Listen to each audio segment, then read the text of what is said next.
Friends, अगर आप Delhi police constable या एसआई की तैयारी कर रहे हैं तो अभी जो रिसेंटली एग्जाम्स हुए हैं उसमें हर दिन हर शिफ्ट में 3 सवाल पंचवर्षीय योजनाओं से जरूर आ रहे हैं। तो क्यों ना हम इन पंचवर्षीय योजनाओं को एकदम अच्छे से तैयार कर ले ताकि अगर हमारी शिफ्ट में उससे रिलेटेड कोई क्वेश्चन आता है तो वो गलत ना हो।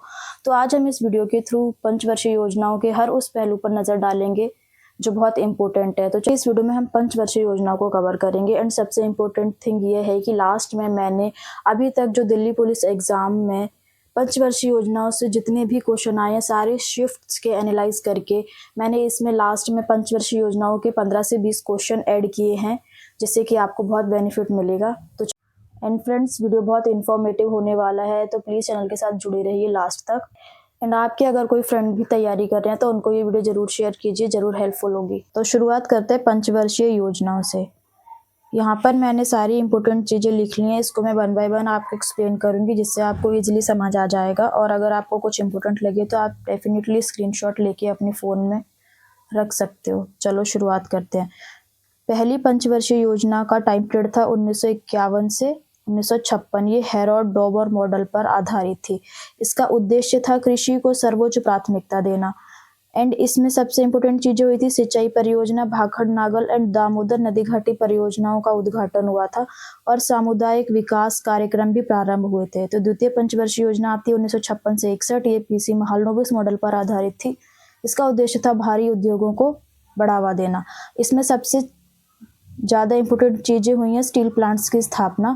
तो 1959 में भिलाई स्टील प्लांट जो छत्तीसगढ़ में, ये रूस के सहयोग से खोला गया था। 1959 में दुर्गापुर वेस्ट बंगाल में ब्रिटेन के सहयोग से खोला गया। 1959 राउरकेला उड़ीसा जर्मनी के सहयोग से खोला गया। तो तीसरी पंचवर्षीय योजना आती है 1961 से 1966 तक। ये सुखमय चक्रवर्ती मॉडल पर आधारित थी। ये बेसिकली पहली कृषि पर थी, दूसरी उद्योगों पे। पंचवर्षीय योजना का उद्देश्य कृषि प्लस उद्योगों को प्राथमिकता देना था। इसमें क्या था, बोकारो प्लांट जो चौथा, ये 3 यहाँ स्टैब्लिश हो गए थे। 4th इसमें हुआ था बोकारो, झारखंड में स्टैब्लिश हुआ था। ये 1964 में हुआ था। इसमें सबसे इम्पोर्टेंट चीज हुई हरित क्रांति का शुभारंभ हुआ। और क्या हुआ, तीसरी पंचवर्षीय योजना के दौरान ही हमारा पाकिस्तान के साथ युद्ध हुआ, चाइना के साथ वॉर हुआ। में सबसे इम्पोर्टेंट चीज़ है नेशनल डेयरी डेवलपमेंट बोर्ड, 1965 आनंद गुजरात में इसकी स्थापना हुई। इसके बाद आ जाता है योजना अवकाश, जिसे रोलिंग प्लान भी कहते हैं। ये 3 सालों तक रहा, 66 से 69 तक। इसको ऐसे याद कर सकते हैं, एक ट्रिक बनाई थी मैंने, 3, 5, 7, ये 3rd, 5 और 7 इन पंचवर्षीय योजनाओं के बाद हमेशा रोलिंग प्लान आया है। तीसरी पंचवर्षीय योजना के बाद, 5वीं पंचवर्षीय योजना के बाद और 7वीं पंचवर्षीय योजना के बाद। इसके बाद आ जाते हैं हम 4th 5 ईयर प्लान पर, जो गॉडगिल मॉडल पर आधारित थी। इस पंचवर्षीय योजना में श्वेत क्रांति प्रारंभ हुई, जिससे भारत दुग्ध उत्पादन में वर्ल्ड लेवल पर सर्वप्रथम अभी आ चुका है। बफर स्टॉक की अवधारणा, ये सबसे इम्पोर्टेंट चीज इस पंचवर्षीय योजना में हुई। बैंकों का राष्ट्रीयकरण, जो 14 बैंकों का राष्ट्रीयकरण हुआ था 1969 में।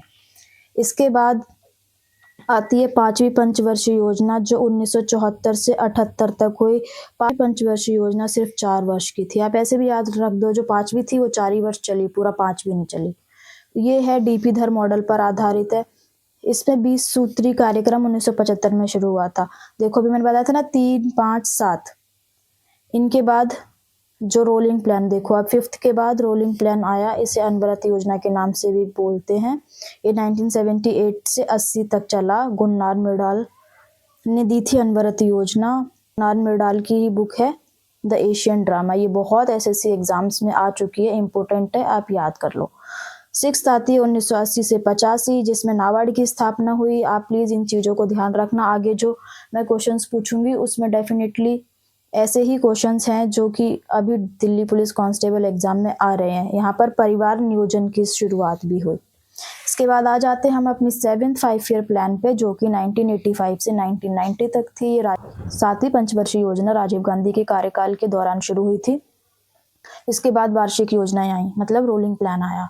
जो मैंने भी बताया था ना आपको, 3, 5, 7, तो 3rd, 5th और 7th के बाद ये 1990 से 1992 तक हुआ। यहाँ पर ये क्यों आया, देखो हमें पता है ना, जो 1991 में एलपीजी रिफॉर्म्स आए थे, तो उससे पहले इसी के दौरान आए थे। देखो 1990 से 92 इसी के दौरान आए थे एलपीजी रिफॉर्म्स 1951 में। तो भारत को विदेशी मुद्रा भंडार समाप्त हो गया था। भारत संकट का सामना कर रहा था, इसीलिए उस समय के प्रधानमंत्री पीवी नरसिम्हा राव के द्वारा एलपीजी रिफॉर्म्स लाए गए। इसके बाद आते हम 8th 5 ईयर प्लान पे, जो कि उद्योगों के आधुनिकीकरण को बढ़ावा देना इसका उद्देश्य था। इस समय भारत WTO का सदस्य बना, वेरी इंपॉर्टेंट, 1 जनवरी 1995 को। एंड ये इतना इंपॉर्टेंट नहीं है, विकेंद्रीकरण के माध्यम से पंचायतों और नगर पालिकाओं को शामिल करने पर बल दिया गया।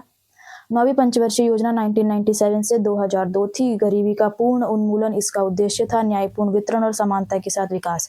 10वीं पंचवर्षीय योजना 2002 से 2007 थी। उसके बाद आती है इसमें इंपॉर्टेंट था गरीबी बेरोजगारी को समाप्त करना एवं अगले 10 वर्ष में प्रति व्यक्ति आय को दुगना करना। ये था इसका important point. 11th 5 year plan आता है 2007 से 12। इसमें शिक्षा का अधिकार अधिनियम 2009 लाया गया। ये कौन सा अधिनियम था, किस नंबर का अधिनियम था? इसका एम था तीव्र और समावेशी विकास। फ्रेंड, इसके बाद ना हमेशा सस्टेनेबल डेवलपमेंट पे काम करने पर फोकस किया गवर्नमेंट ने, तो इसीलिए देखो। और 12 था 2012 से 17। ये हमारी लास्ट पंचवर्षीय योजना थी। इसमें तीव्र समावेशी और धारणीय विकास पर बल दिया गया। उसके बाद आती है प्रधानमंत्री नरेंद्र मोदी जी की सरकार, जिसने क्या किया, 1 जनवरी 2015 को योजना आयोग समाप्त करके यहाँ पर नीति आयोग स्टैब्लिश कर दिया। नीति आयोग की फुल फॉर्म इंपॉर्टेंट है, आपको पता होनी चाहिए, national institute for transforming India. ये सरकार का एक थिंक टैंक के रूप में काम करता है। इसके हेड पीएम होते हैं। पहले उपाध्यक्ष अरविंद पनगड़िया जी थे एंड पहले सीईओ सिंधु श्री खुल्लर। ये भी हमें याद होना चाहिए, इंपॉर्टेंट है, और इसकी डेट जरूर याद कर लो, 1 जनवरी 2015। इसके बाद अब सबसे इंपॉर्टेंट चीज़ है, अब हम चलते हैं जो अभी तक दिल्ली पुलिस एग्जाम में मोस्ट इंपॉर्टेंट टॉप क्वेश्चन आए हैं। मैंने उससे एक अलग से राइट डाउन कर लिया है, उसके साथ साथ मैं आपको आंसर्स भी दूंगी। तो चलो शुरुआत करते हैं अपने नेक्स्ट टॉपिक पर। तो यहाँ पर आ गए हैं पंचवर्षीय योजनाओं से रिलेटेड इंपॉर्टेंट क्वेश्चन। ये देखो, आप पूरा एंड तक देखो, बहुत इंपॉर्टेंट मैंने इसमें योजनाएं शामिल की हैं। तो 1 बाय 1 हम इसको रीड आउट करेंगे और आपको एक्सप्लेन करने की कोशिश करेंगे, जिससे आपका आगे आने वाले एग्जाम में एक भी क्वेश्चन गलत ना हो। चलो शुरुआत करते हैं। पहली पंचवर्षीय योजना की अवधि क्या थी? 1951 से 56। आप इन्हें रट लो, हर पंचवर्षीय योजना का टाइम पीरियड आपको पॉइंट्स पे होना चाहिए, बहुत इंपॉर्टेंट है। पहली पंचवर्षीय योजना किस मॉडल पर आधारित थी? Herod-Domar model. अगर आपको इनके क्वेश्चंस नहीं आते हैं तो यहाँ पर तो मैंने लिख दिया है, बट आप पॉज करके ना खुद से मन में आंसर करो इनका, और अगर ज़्यादा हो तो आप 1 बाय 1 कॉमेंट सेक्शन में भी इनका आंसर कर सकते हो, जिससे कि आपकी रिवीजन होगी और जब आप एग्जाम हॉल में जाओगे तो आप कंफ्यूजन होने से बचोगे। और सबसे इंपॉर्टेंट है कि आप एकदम एक्यूरेटली, बहुत जल्दी, क्विकली आंसर टिक करोगे, तो आप जो अपना टाइम बचाओगे वो आप मैथ और रीजनिंग में लगा सकते हो। चलो थर्ड क्वेश्चन पे आते हैं। पहली पंचवर्षीय योजना का मुख्य उद्देश्य क्या था? कृषि का विकास, है ना। दूसरी पंचवर्षीय योजना किस मॉडल पे आधारित थी? PC Mahalanobis model. दूसरी पंचवर्षीय योजना का मुख्य उद्देश्य क्या था? उद्योगों का विकास। किस पंचवर्षीय योजना के अंतर्गत सोवियत संघ के सहयोग से झारखंड में बोकारो आयरन स्टील इंडस्ट्री की स्थापना की गई? बताओ इसका। थर्ड बताया था ना, 3 तो पहले वाली में हो गए थे, बट जो चौथा था वो तीसरी पंचवर्षीय योजना में हुआ था। ये थर्ड लिखा है, थर्ड। किस पंचवर्षीय योजना के अंतर्गत हरित क्रांति की शुरुआत हुई? बताओ। थर्ड पंचवर्षीय योजना। किस पंचवर्षीय योजना को असफल योजना माना जाता है? तीसरी। क्यों? क्योंकि इसमें हमारा पाकिस्तान के साथ वॉर हुआ प्लस चाइना के साथ वॉर हुआ, तो हम युद्ध में इतना उलझ गए कि जो हमारी योजना थी वो प्रॉपरली जितना उन्होंने टारगेट रखा था वहां तक नहीं पहुंच पाई।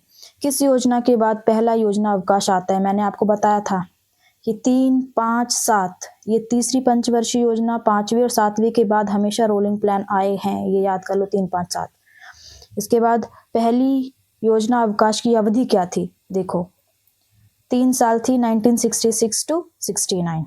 किस पंचवर्षीय योजना में कृषि की वृद्धि दर सर्वाधिक रही? 4th इंपॉर्टेंट है। ये ऐसे क्वेश्चन हैं जो दिल्ली पुलिस कांस्टेबल एग्जाम में ऑलरेडी आ चुके हैं, बहुत इंपॉर्टेंट है।